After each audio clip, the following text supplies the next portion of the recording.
We are living in an era where life expectancy is 100 years. I need to enjoy my second half.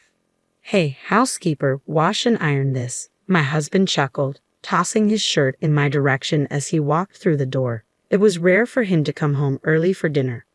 I sighed, catching the shirt midair. But there's nothing good for me. What's all this? Did someone say something to you? It's nothing new for my husband to treat me like a housekeeper, but it still stings when he says it so bluntly. However, it's too late to change him, so I swallowed my discomfort. Reeking of alcohol, my husband slumped into a chair at the dining table. Oh, it was the boss. We had a company party today, and he said that life is 100 years, so 50 is just the halfway point. I see, so it was the company's boss who planted the idea.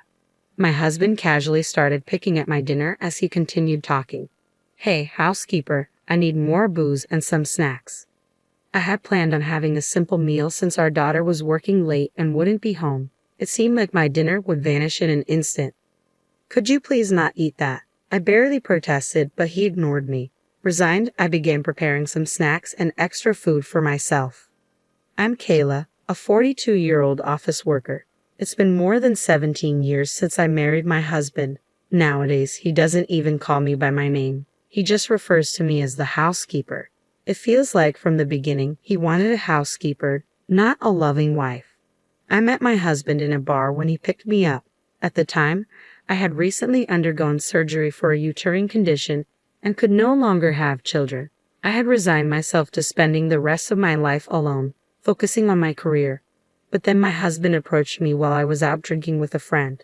His light-hearted and lively personality charmed me, and he assured me it was okay that I couldn't have kids. I was moved, thinking he loved me, but I never imagined he only wanted a housekeeper and had no interest in having children. My husband, a frequent drinker, was out almost every night, so I had no idea he had a grown-up daughter. His daughter, Emily, was 9 years old when I first met him. In his younger years, he had been rambunctious, gotten a girl pregnant at 18, married her, and divorced within a year. The young couple viewed their daughter as a burden, and neither wanted custody. Emily was raised by my in-laws. Despite her complicated circumstances, Emily was a remarkably good and obedient child. When she met me for the first time, she bombarded me with questions. Are you going to be my mom? Will you stay with me forever? Will I have a brother or a sister? Her inquiries came one after another, leaving an indelible mark on my memory. In 4th grade, Emily understood that her family situation was different from that of other children, and she often seemed lonely.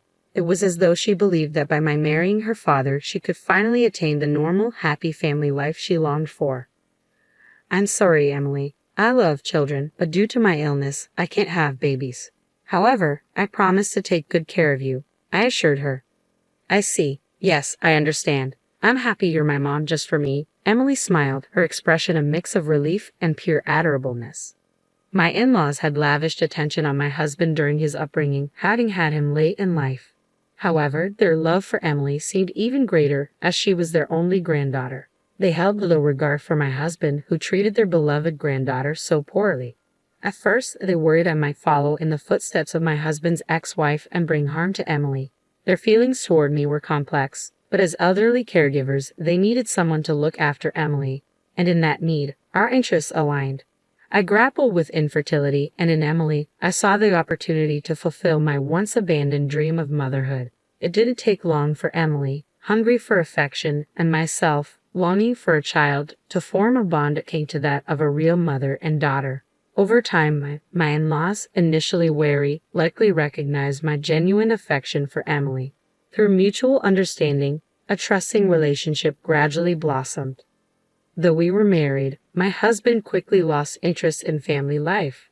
Once he used to spend his time drinking with friends, but as he aged and found it harder to charm women, he turned to frequenting hostess bars. Recently, there's this young, beautiful hostess who's taken a liking to me, he'd boast excitedly.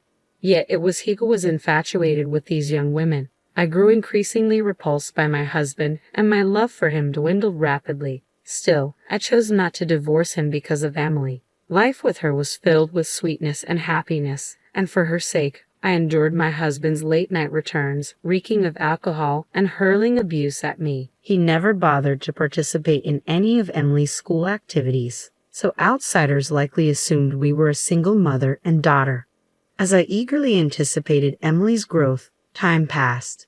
Just the other day, Emily approached me and said, "Mom, there's someone I want you to meet." Emily was already 26. I knew she had a boyfriend, and his name popped up in our conversations now and then. But the day finally arrived when she wanted to formally introduce him. It was a moment I'd never forget. "Congratulations. I can't believe Emily's reached this age already. You've grown into such a remarkable young woman." I beamed with pride. The once anxious girl I met had blossomed into a confident woman who could share her genuine smile with me. We had truly forged a bond like that of a real mother and daughter. Those were truly joyous days. The man Emily introduced, a young man named Harley, proved to be wonderful. "Harley is an exceptional guy, isn't he? You've chosen well, Emily," I praised, to which Emily's expression turned complex. "He's nothing like my father, is he, Mom? You don't have to endure for my sake anymore. I want you to divorce my father and find happiness too. You're still young," she urged, her words carrying a mixture of concern and determination. That's true. In reality, Emily had long given up on her father and had been encouraging me to divorce him for some time. When we married, Emily wasn't a child, so I didn't quit my job. I've remained a full-time employee and have managed to save up. Frankly, I've been prepared for divorce for quite some time now, but I've struggled to take the final step.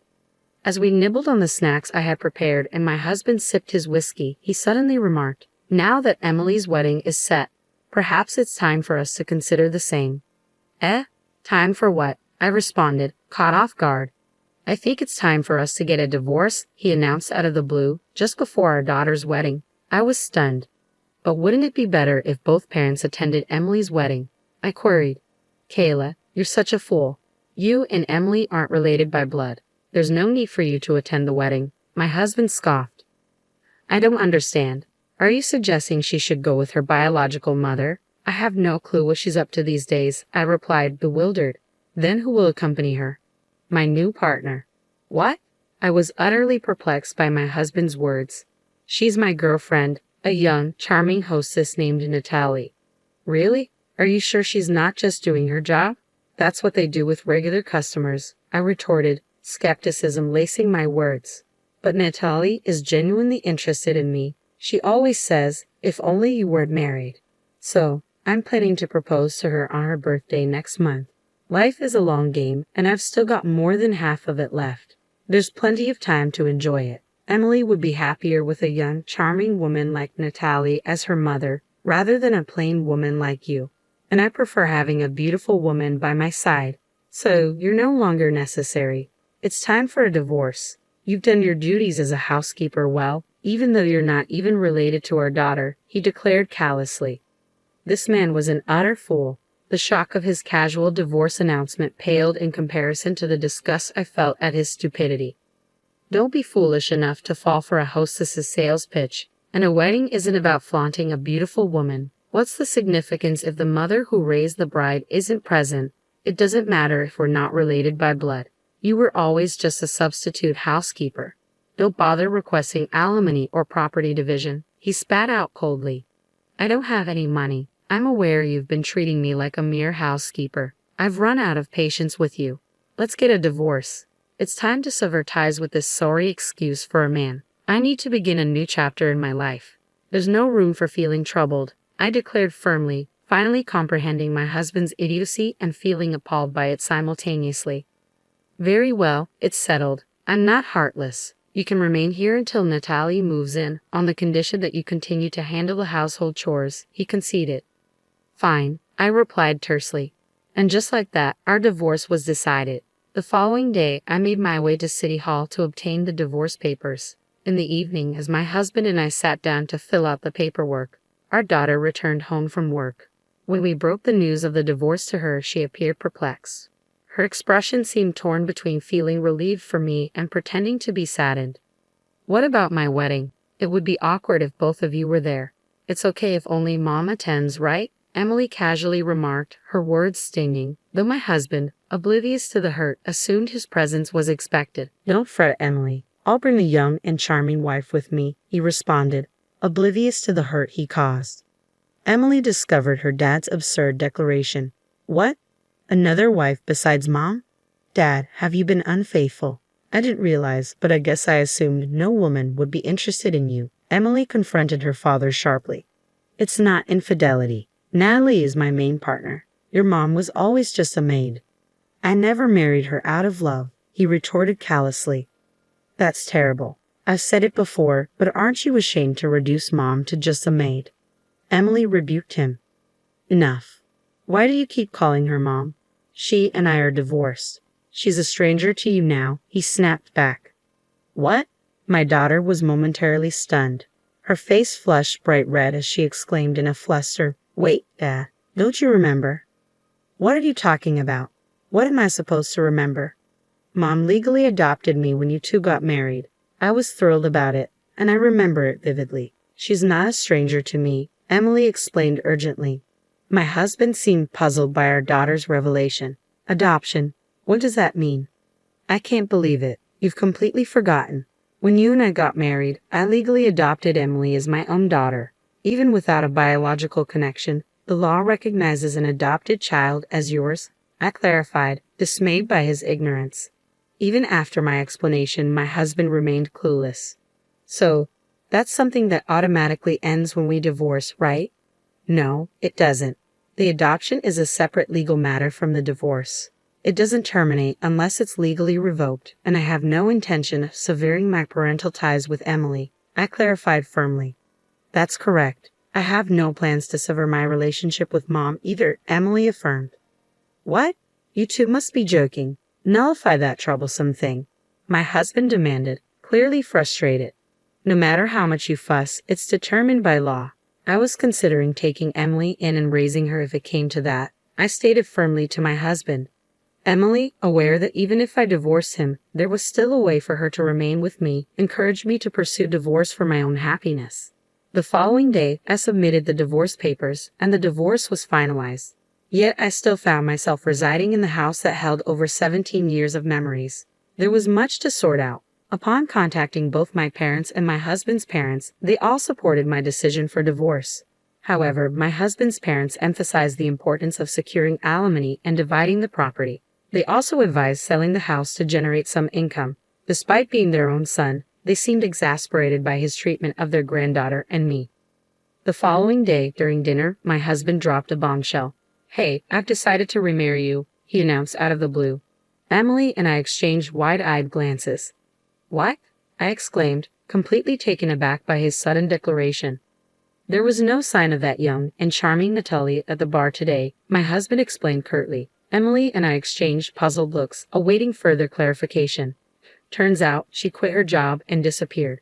My husband continued to repeat variations of the same explanation, but Emily and I began to piece together the situation. It seemed that my husband's belief that he was adored by a young woman was nothing more than a figment of his ego. Emily was the first to burst into laughter, and soon, I couldn't help but join in. "Dad," Emily was laughing so hard that tears streamed down her face. Well, is that so?" I couldn't help but smile, at a loss for words. Though I had no idea who Natalie was, seeing my husband looking downcast was strangely satisfying. "It's no surprise a young girl isn't seriously into a middle-aged guy like you. She probably never even considered you in the first place," Emily chortled, her laughter infectious.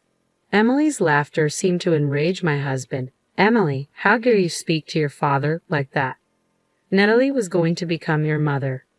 "I already have a mother, and I don't need a father," Emily retorted, her laughter fading into a smirk. My daughter didn't back down either, and I struggled to stifle my laughter. "What a disgraceful child. Kayla, it's your fault for raising her like this." My husband lashed out, aiming his misplaced anger at me. "Mom's not to blame," Emily shot back, swiftly coming to my defense. I couldn't help but smirk at her boldness. Why would I listen to someone who never played a role in raising our child? "And when things go wrong, you blame me. You've always treated me like your housekeeper. There's no way I'm remarrying someone like you." I made my stance clear to my oblivious husband, but he remained adamant. "But you never said anything until I brought up divorce, did you? You never had any complaints. No, all I have for you were complaints. But for Emily's sake, and because it seemed too troublesome, I didn't pursue divorce, I admitted. Initially, it was because Emily longed for a family with both parents. But after Emily gave up on having a father in her life, I somehow became accustomed to your emotional abuse. Finally, I realized I had to end this toxic relationship. Well then, why don't we remarry for Emily's sake? If you're not around, who's going to take care of me? My husband suggested, attempting to sway me. Dad, I can't believe you. Who would want to marry someone who says that? Emily interjected, her disbelief evident. Ignoring Emily's protests, my husband persisted. Think about it, Kayla. Emily's building a new family. There's no point in us remarrying if Emily is not there, I countered firmly. Aren't you worried about being alone in your old age? If we're married, you'll at least inherit some of my wealth, he argued. I couldn't help but snort at his statement. Wealth? You don't have any savings, do you? I knew all too well that my husband, who spends most of his income recklessly, had no savings to speak of. Even if I don't, my parents do, don't they?